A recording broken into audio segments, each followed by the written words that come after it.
Kitten Klash. This is a simple filler. It is a real-time hand-eye coordination type of game. It is an abstract game, although it has this cute art on the cards. The cards represent this pirate kitten and this ninja kitten that are allegedly fighting. But they're not really, the theme is not there, and that's perfectly fine. It's an abstract game with cute art. What I really like about this game, among other things, is the box. I like the box a lot because it is the appropriate size. It is appropriately small because the game is a deck of cards.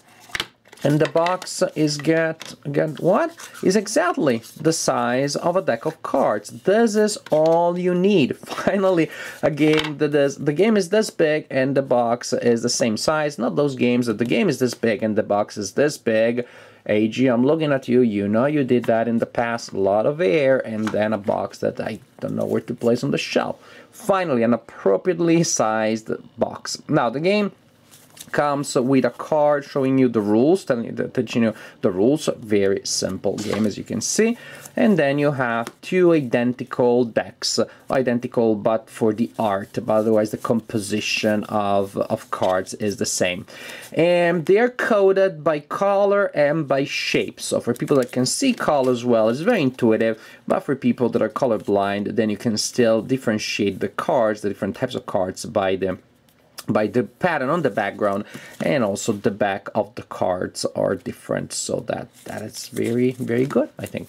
Each player takes a deck of cards. Suppose that I'm playing as the ninja, and I shuffle them, and then the opponent does the same. And the game is very short, lasts about a minute, and takes about another minute or two to score. What happens when the game starts? Both players at the same time start placing down cards at a steady pace, such as this, in 3 piles. So you start from one side, and you keep going more or less at the speed that I showed you.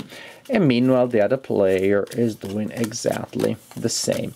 As you keep doing that, whenever you spot 2 decks of cards that have the same color on top, either adjacent to one another,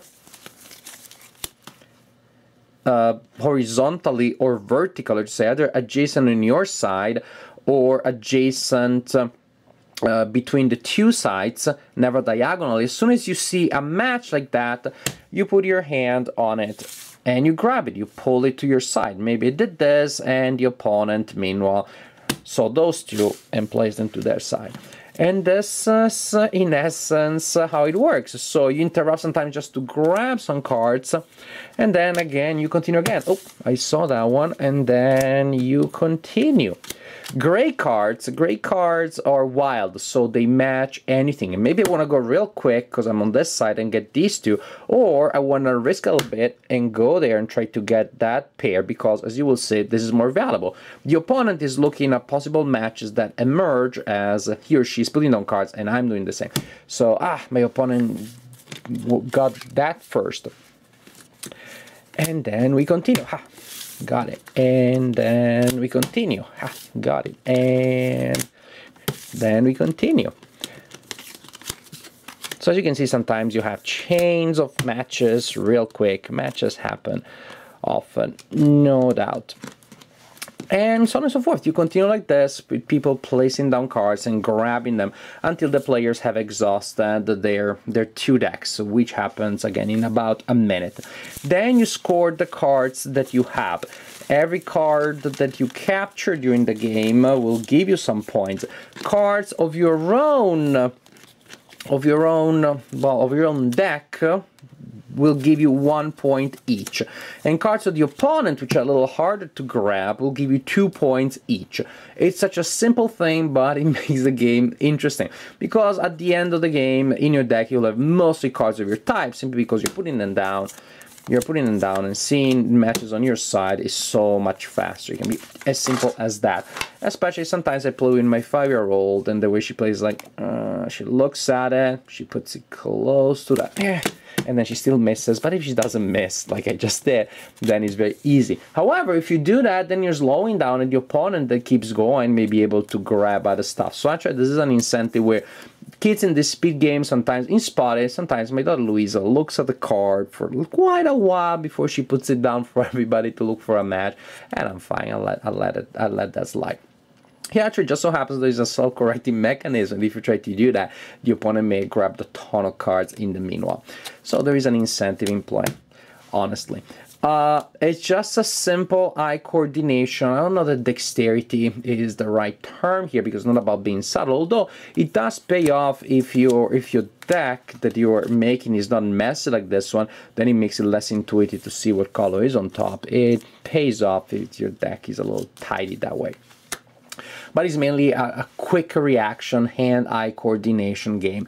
As simple as that. As I said, when you're counting points, you get the mess of cards that you capture. You make them in a deck, you divide them in 2 types, and then you count each type separately, because one type is 1 point, and the other type is 2 points per card. And that's why sometimes scoring takes as much, if not a little longer, than to play the game, especially if you're playing with a child and then you're counting points for both.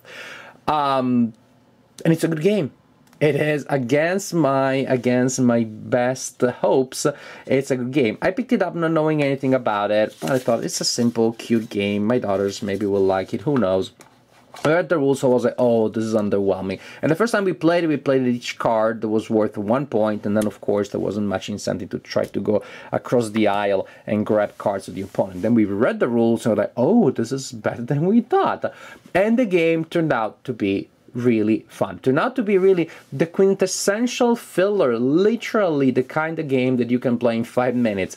Set it up in 5 minutes. To set it up, you open the box and give a deck to each.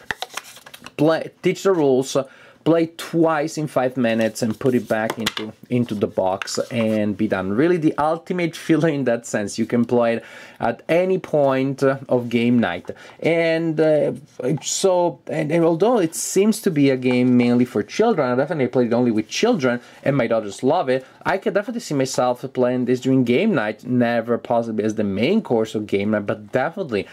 Well, you know, a friend just sent a text message. Oh, the friend will be here in 10 minutes. No, we can play something in those other 10 minutes. It's very hard otherwise to pick up another game, teach it, and set it, and put it away in 10 minutes. This one you can do it in even less than 10.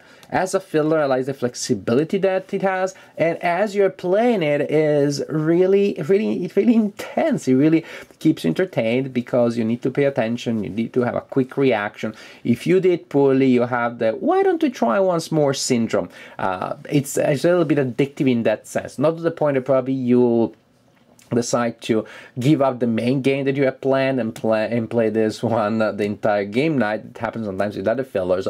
It's a filler that will probably not go past its function as a filler, but as a filler, I can tell you I had a disproportionate amount of fun. This game just entertained me more than I believe it had any right to. And then again, I play with my daughters, so they are not around. I like to have them on my video to share their opinions. They have violin and other types of sport today, so they're busy.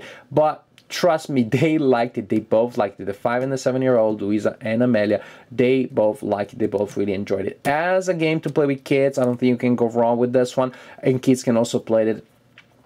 2 kids by themselves, or a kid and an adult. The adult is still gonna have fun, and the kids, those little brains, you don't know. It's weird the way they work.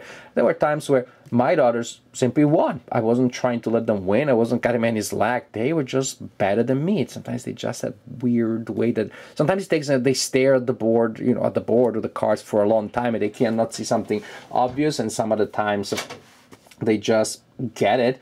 But that's the kids really like this game. My kids really liked it. I enjoyed it. I can see myself playing it with adults. It is a simple filler game that I can carry with me very easily. So definitely Kitten Klash, a pleasant surprise. I definitely enjoyed it. And as a filler, such a simple, light filler, this is a great little one.